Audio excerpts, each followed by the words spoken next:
have spent the last like 4 years gaining and losing 150 pounds through 2 pregnancies. I finished losing the last bit of my weight probably 3 or 4 months ago. And so today I want to talk a little bit about not only my journey of gaining and losing the weight, but also about the aftermath. Like after you lose the weight, what happens? If you're new here, welcome to our channel. We really have devoted this channel to helping you get healthy in your mind, body, and soul so that you can go out and live the purpose that God has for you. And a big emphasis of that is learning how to live at a healthy weight. And so many women have gone on all these crazy fad diets. They've lost the weight, and then they gain it back as soon as they quit their diet, right? And that is one of the major reasons why Ruth and I just don't believe in diets at all, because they're not working. In fact, the statistics show us that for every fad diet that you go on, you actually end up, get this, gaining 2 to 3 pounds. So rather than losing weight and getting healthy like you want, you end up going on this fad crazy diet cycle that you absolutely hate. There's no joy involved. You feel like you're in prison. You have no freedom with food. It's horrible. And then you might lose the weight, but the chances of you keeping it off are like next to none. In fact, the statistics show that you actually end up gaining it all back plus extra. So it ain't working. We got to do something different. And so I want to talk about what it's been like for this 3 to 4 months since I finished losing the weight. Because many people, when they finish losing the weight, like I said, they go off their diet, they go back to all their old ways, all their old habits, and then they gain all the weight back. And all of that horrible, dreaded fad diet that they were on just was kind of a waste of time and a waste of energy and straight up no fun. So for me, that's why Ruth and I developed the Weigh Down Lifestyle, because I was so sick and tired of doing all those fad diets, because I had done them all too, just like you. And they weren't working for me either. I hated everything about them. I couldn't stand the fact that it felt like my life was over on the day that I started a new diet, right? It was like, well, guess I can't do anything fun anymore. I can't have bread. I can't have chocolate. I can't ever do this. I can't ever do that. And so it was horrible. And then I would do that for a little while, maybe lose a few pounds, but I couldn't continue to live like that. And so the weight would just continue to come back on. So we decided to try something different. And the first step of starting something different was surrendering the entire journey to God. It was about changing my mindset from, I don't like what I see in the mirror, to I'm going to choose to treat this body that God gave me to the best of my abilities. I'm going to choose to honor this body. I'm going to treat it like a temple, not a trash can. And that is what began a whole new series of events that allowed me to lose 150 pounds without being on a diet. I did not eliminate food groups. I did not count calories. I didn't count points. I didn't count anything. What I did is I used portion control and moderation, and I started to think about the choices that I was making. Like, food is fuel for our bodies. And so if you start to think about what you are choosing to put into your body, you might start to make some different choices. And then slowly but surely, I lost the weight. And now, fast forward to today, I'm 3 or 4 months past finishing losing the weight, but I haven't gone back to my old ways, because what I learned is that I needed to create a new healthy lifestyle for myself. I needed to create new habits that I liked. I needed to start thinking about my decisions from the position of, you know what, I get to choose what I put into my body today. Am I going to choose things that are helpful to my body or harmful to my body? And those choices don't go away after you finish losing the weight, right? And so that's what's been really cool for me since I finished losing this last bit of weight, is that I haven't gained it back. In fact, I've stayed totally stable, exactly where I want to be, because I'm not on a crazy fad diet.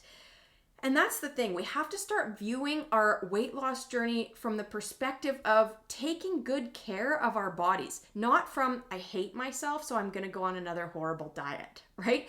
And that will change the end result too. But the thing that I really wanted to talk about is that after you finish losing the weight, the battle is not over, right? We know that there is a spiritual element to everything that happens in our lives as believers, our weight loss journey and our health journey included. So that doesn't stop. That doesn't end when you finish losing the weight. No, it does not. I have to still continue to be on guard every single day. I have to choose every day to surrender the journey moving forward to God. I have to remember that there is always a way out of temptation, because the temptation isn't gone just because I finished losing the weight, right? There's still temptation everywhere. There's still sugar and processed junk food everywhere, and the chance to overindulge everywhere we look. And so we have to still, even after we finish losing the weight, we have to continue to make choices that are based on the health and well-being of our body, not the deprivation on the fad diets that we can't stand, that we won't be able to stay on. And so, have I had a hard time maintaining my weight loss? No, I have not, because I made healthy lifestyle changes that I will continue with for the rest of my life that include portion control and moderation. But have I still had to think about what I'm doing? Oh yeah. It's going to be a lifelong battle, right? It's already been a lifelong battle to break all of that stigma from fad diet culture, to get all of those crossed wires in my mind uncrossed. And if I don't continue to be vigilant about it, those wires just get recrossed. We go right back to, that horrible self-talk, to thinking we're not good enough, to like sneaking and hiding food, to emotional eating. So we have to make sure that we are staying on guard, that we are staying vigilant in our health and weight loss journey, even after we lose the weight. And that is why it is absolutely 100% crucial that you don't go on another fad diet. It's essential that what you do instead is make healthy lifestyle changes to create a lifestyle that you actually love, and that you're going to want to continue after you finish losing the weight, and that you're going to be able to continue after you finish losing the weight. Because look, if you say, I'm never going to eat bread again, well, what's the chances of you actually doing that for the rest of your life? Not very good, right? Or if you say you're never going to eat chocolate again, or you're never going to have dessert again, what are the chances of that? They're pretty slim to none. So that isn't working. What we have to do is we have to learn how to take the power back from the food. We have to learn how to find freedom with food so that we're not controlled by those obsessive thoughts about food all day long.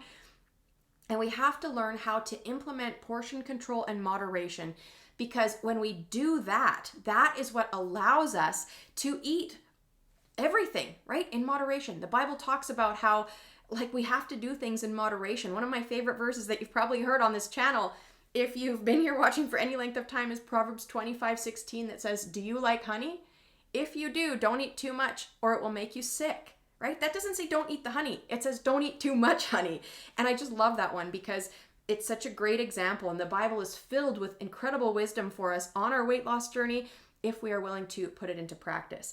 So reflections from my journey of gaining and losing 150 pounds is that the diets aren't working. So we got to cut that out.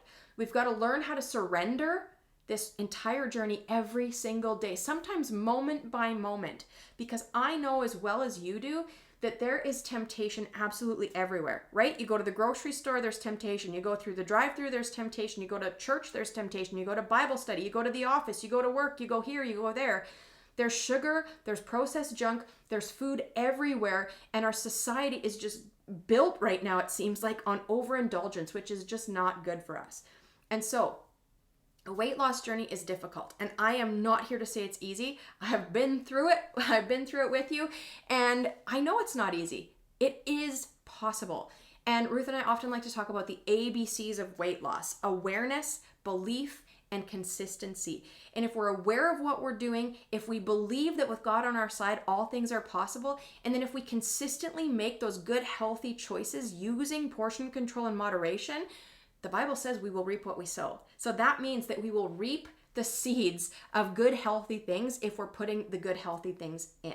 So I hope that that's been helpful for you today. If you're here going I need more help with this, I just don't know how to do it, I want to invite you to check out our Food Freedom Workshop. It's a 5-day workshop that Ruth and I have put together to help you create a healthy relationship with food, because that's really what it's about, right? It's about breaking the chains of obsessiveness around food, where food has control over you, where you go to an event and you can't focus on anything but how much cake you're going to eat or how many chips you're going to eat. And you're trying not to eat it, but you want to eat it, and then you don't want people to think you're eating too much. And it's just this obsessiveness that holds us in chains. And we want to break that. We want to be in control of saying, you know what, today I'm going to say no thank you to the cake. Or today I'm going to choose to have a very small piece of cake and then enjoy it and let it go. We always love to end these videos by saying this: Until next time, treat your body like a temple, not a trash can.